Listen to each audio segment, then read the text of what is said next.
رمضان میں یہ ایک بار ضرور سنیں۔ رمضان صرف روزہ رکھنے کا نام نہیں، یہ اپنے دل کو زندہ کرنے کا مہینہ ہے۔ یہ گناہوں سے توبہ کا مہینہ ہے، یہ آنسوؤں سے دعائیں مانگنے کا مہینہ ہے۔ یہ وہ مہینہ ہے جس میں آسمان کے دروازے کھل جاتے ہیں، جہنم کے دروازے بند ہو جاتے ہیں، اور اللہ اپنے بندوں کو پکار کر فرماتا ہے کوئی مانگنے والا کہ میں اسے عطا کروں۔ میرے بھائی، میری بہن، نہ جانے اگلا رمضان ہماری زندگی میں آئے نہ آئے، نہ جانے یہ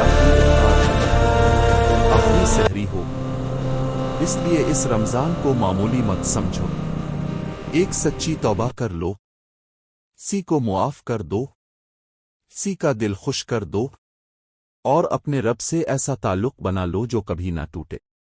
یاد رکھو، اللہ صرف عمل نہیں دیکھتا، دل دیکھتا ہے۔ اگر دل ٹوٹا ہو اور آنکھ میں سچوا آنسو ہو تو دعا آسمان چیر کر عرش تک پہنچتی ہے۔ رمضان میں ایک کام ضرور کرنا، تنہائی میں بیٹھ کر اللہ سے بات کرنا، اپنے سارے دکھ، سارے گناہ، ساری کمزوریاں اس کے سامنے رکھ دینا۔ وہ رب ہے، ناراض نہیں ہوتا، وہ سننے والا ہے اور بہت قریب ہے۔ یہ رمضان ضائع نہ کریں، کیا پتہ یہی ہماری نجات کا سبب بن جائے۔